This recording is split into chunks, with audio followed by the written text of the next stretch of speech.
तो आज आपके बीच में मैं लेकर आया हूं शिक्षण अधिगम का जो बेस्ट टॉपिक, और उसमें आज आपको मैं समझाने वाला हूं वो रहेगा अपना टॉपिक अधिगम।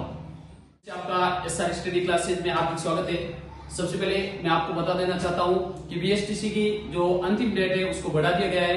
अब आप 16 अप्रैल तक इसके फॉर्म है वो भर सकते हो। तो जिन विद्यार्थियों ने अभी तक इसका फॉर्म नहीं भरा है वो 16 अप्रैल तक जल्दी से जाकर इसका फॉर्म भर ले और अपने शिक्षा कोचिंग सेंटर से आज ही राब्ता करें और अपनी प्रैक्टिस को मजबूत करें।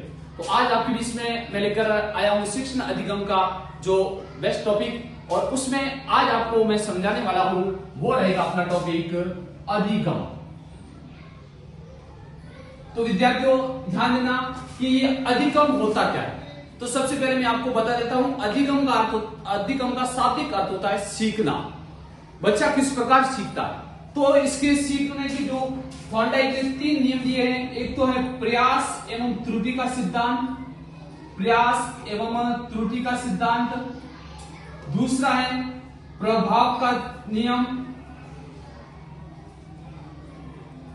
और तीसरा है तत्परता का नियम, तत्परता का नियम। अब इसको हम समझेंगे कि इसमें देखो बच्चा शुरुआत में प्रयास करता है किसी भी कार्य के लिए, और उसमें प्रयास करता है तो उसमें छोटी छोटी गलतियां भी आती है। तो धीरे धीरे जब वो अधिगम तक पहुंचता है यानी कि उस कार्य को सीखता है, तब उसका जो प्रयास है उस प्रयास के कारण उसकी त्रुटि है वो बिल्कुल कम हो जाती है। दूसरा है प्रभाव का नियम। प्रभाव का नियम में ये होता है कि बच्चा प्रयास कर रहा है और उसकी त्रुटि कम हो रही है, तो दूसरी बार में उसको ज्यादा प्रयास करने की जरूरत नहीं होती है, उसका दोनों का अनुबंध हो जाता है और उसमें जो प्रभाव होता है यानी कि जो ही बच्चा जो काम को करेगा उसमें उसको फायदा या नुकसान को प्राप्त हो जाएगा। ये होता है अपने प्रभाव का नियम। लास्ट है तत्परता का नियम, यानी कि बच्चा अब प्रयास करके त्रुटियों में कमी करके अब प्रभाव उसमें आ गया है, अब वो पूर्ण रूप से बच्चा है वो तत्पर हो गया है किसी भी कार्य को सीखने के लिए। अधिगम के ये जो मुख्य नियम है इन पर हमें बहुत ध्यान देने की जरूरत है।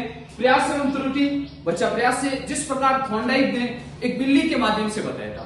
बिल्ली है वो पिंजरे को खोलने के लिए पहले तो चक्कर लगाती है, दूसरी बार वो 10, 12, 15, 20 चक्कर लगाने के बाद उसको वो जो बटन है वो दिख जाता है और उसका पैर अचानक से उस बटन पर लगता है और पिंजरा खुल जाता है।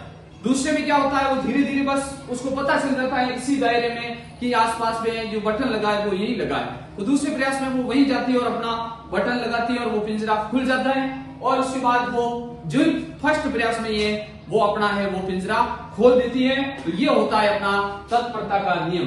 तो अधिगम का ये जो मोस्ट टॉपिक है इसको सीखना बहुत जरूरी है। अब सीखना कहते हैं किसे कि अभ्यास एवं अनुभव के द्वारा व्यवहार में परिवर्तन, अभ्यास एवं अनुभव के द्वारा व्यवहार में परिवर्तन। बच्चा किस प्रकार अपने व्यवहार में परिवर्तन ला रहा है, वातावरण के द्वारा भी सीखता है, और बच्चा स्कूल के अलावा अपने वातावरण से बहुत सीखता है, अपने गार्जियन से सीखता है, अपने दोस्तों से ज्यादा सीखता है।